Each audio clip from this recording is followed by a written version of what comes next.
नमस्कार, मैं हूं गोपी कृष्ण साहू और आप देख रहे हैं मीडिया 24 न्यूज।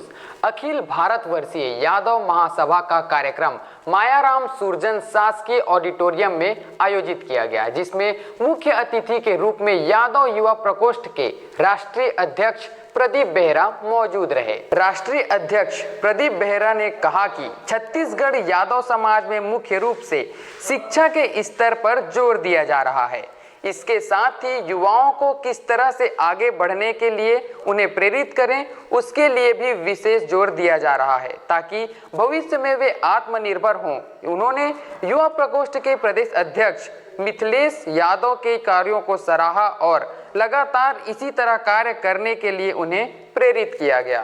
देखिए, आज ये अखिल भारतीय यादव महासभा छत्तीसगढ़ के निर्देश में, जो यादव महासभा का मेन बॉडी है, उसके निर्देश में युवा यादव महासभा की तरफ से उनका कार्यकारिणी कमेटी की बैठक थी। उसमें सभी जिलों के अधिकारी सब आए थे, युवा अध्यक्ष सभी जिला के आए थे। उन्हें पूरा संगठन में डिस्कस किया गया, आगे आने वाले दिनों में संगठन को और कैसे मजबूती किया जाए, चाहे वो राजनीतिक स्थिति में हो, चाहे वो आर्थिक स्थिति हो, या फिर पिछड़े वर्गों को जनगणना का भी काम हो। हर रचनात्मक कार्यक्रम में युवाओं कैसे अपने आप को आगे बढ़ा के ये संगठन को और भी आगे बढ़ाए, इसके ऊपर पूरा डिस्कशन हुआ। सबसे ज़्यादा डिस्कशन इसके ऊपर हुआ कि जिस हिसाब से अभी पिछड़े वर्गों का संख्या अभी तक आकलन नहीं हुआ, 2011 के बाद अभी तक सेंसस में पिछड़े वर्गों का जनगणना नहीं किया गया, इसके ऊपर ज़्यादा फोकस किया गया। जैसे अभी कुछ दिन पहले आपके छत्तीसगढ़ में नहीं, सारा भारतवर्ष में सभी जिलों के अधिकारी अपने जिला सब कलेक्टर या फिर जिला को मजिस्ट्रेट के पास पहुंच के मेमोरेंडम ज्ञापन करवाए to the prime minister of India. तो ये लड़ाई बिल्कुल आगे दिन में जारी रहेगा। जब तक हमारा मांग पूरी नहीं होगी, पिछड़े वर्गों का जनगणना नहीं किया जाएगा, तब तक ये लड़ाई जारी रहेगी। देखिए, education is the most powerful weapon in the society. जब तक हम लोग का शिक्षा में हम लोग आगे नहीं बढ़ेंगे, तब तक हम लोग का सामूहिक व्यवस्था में हम लोग आगे नहीं बढ़ पाएंगे।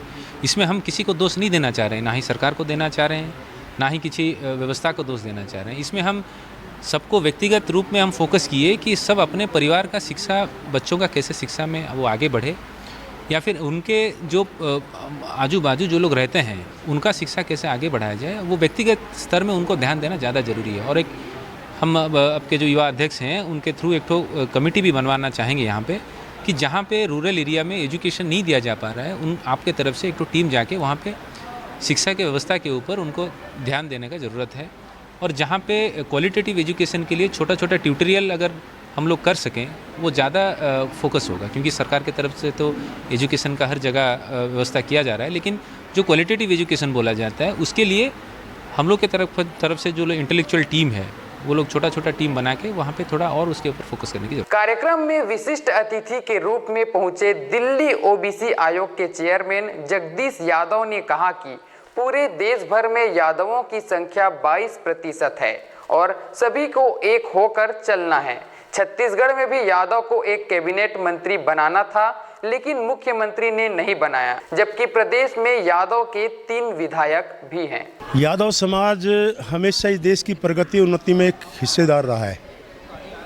चाहे कारगिल का युद्ध रहा हो, चाहे रिजांगला का युद्ध रहा हो।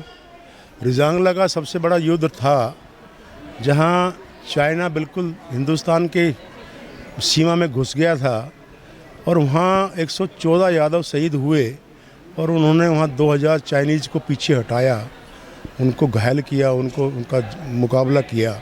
और उसी जो वो दिन लड़ाई का था रिजांगला का, उसी के बाद चाइना का और हिंदुस्तान का युद्ध की शांति हुई थी। यादव समाज हमेशा देशभक्त रहा है और यादव समाज का राजनीति में हिस्सेदारी के लिए हम लोग अखिल भारतवर्षीय यादव महासभा के साथी एक अपनी मूवमेंट लेके चले हैं। हमें कोई भी पार्टी इस समाज को राजनीति में हिस्सेदार बहुत कम हिस्सा दे रही है।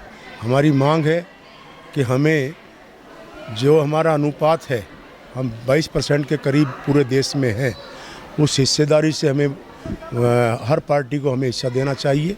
नहीं तो यादव समाज अब जागृत हो चुका है। अब एक वोट बैंक बनकर यादव समाज किसी के गुलाम बन के नहीं रहेगा। हम अपना हक लेके रहेंगे। और आज हमारे मिथिलेश जो हमारा नौजवान साथी यहाँ युवा का अध्यक्ष है, कार्यकारिणी का इसने यहाँ आज ये एक सम्मेलन किया है। इससे हम पूरे छत्तीसगढ़ में जहाँ एक हमारा मंत्री होना चाहिए था, आज इन्होंने 3 एमएलए तो बना दिए। 3 एमएलए से भी सबर नहीं था। हमारे 3 एमएलए नहीं, सत्ता में अगर कांग्रेस आई है तो यादवों ने वोट दिया तब सत्ता में आई है। यहाँ पर एक हमारा मंत्री यहाँ होना चाहिए और हमें जो हमारे यादव समाज के लोग हैं इनको जो इनका हिस्सा है उसमें राजनीति में भागीदारी मिलनी चाहिए। आपको बता दें कि कार्यक्रम को संयोजित करने का काम मुख्य रूप से मिथिलेश यादव ने किया, जिनका केवल एक मकसद है कि समाज को आगे किस तरह से बढ़ाया जाए और समाज के लोगों में जो बिखराव है इसे कैसे एकत्रित किया जाए। इस समय युवाओं को क्या था, फोकस ये किया गया था कि राष्ट्रीय अध्यक्ष जी और हमारे अतिथि के रूप में जगदीश यादव जी भी आए थे। उन्होंने भी अपना उद्बोधन दिया और बहुत ही उत्तेजन एजुकेशन पे भी दिए, सामाजिक एकता का भी परिचय दिए। अब जैसे हमारे राष्ट्रीय जी अध्यक्ष जी के भी का नाम है कि भाई हम एजुकेशन को मजबूत बने, संगठित बने। जहाँ पे एजुकेशन की कमजोरियाँ हैं वहाँ पे हमारी एक कोर कमेटी की टीम बनाएं और वहाँ जाकर उस चीज़ को दूर किया जाए। और एकता का परिचय दे। अपना भी यही उद्देश्य है कि छत्तीसगढ़ में हर क्षेत्र में यादव समाज का उत्थान हो और आगे एकता का परिचय देते हुए और समाज को नाम आगे बढ़े और संगठित होकर कार्य किए। यादव समाज का हमारा विगत हमारे पूर्व अध्यक्ष सब बीमार था, नहीं हो पाया। हम अभी लगातार प्रत्येक जिला में जाकर के गठन कर रहे हैं और जिला में जाकर के यादव समाज को उत्थान के लिए एक कमेटी बनाए हैं। वह कमेटी अपना काम कर रही है। जैसा कि पढ़ाई में जो नहीं पा रहा है या बहुत गरीब है उसको जाके जो समाज के पैसा आते हैं कुछ कलेक्शन करते हैं उनको जाके देते हैं, वो हमारे पास प्रूफ है। और उसके बाद में जिस तरह से राजनीति में अभी हुआ है, हमारे छत्तीसगढ़ के मुख्यमंत्री सही में पहले बार मुख्यमंत्री मिला है, परंतु यादव समाज के संग अनदेखा किया जा रहा है। 3 विधायक हैं, 3 विधायक में एक को मंत्री नहीं बनाया गया।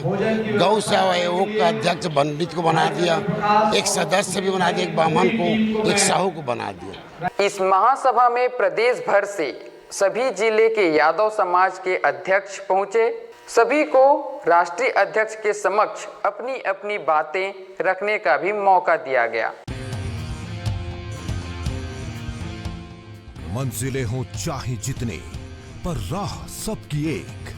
डॉक्टर सीवी रमन यूनिवर्सिटी, करगी रोड, कोटा, बिलासपुर।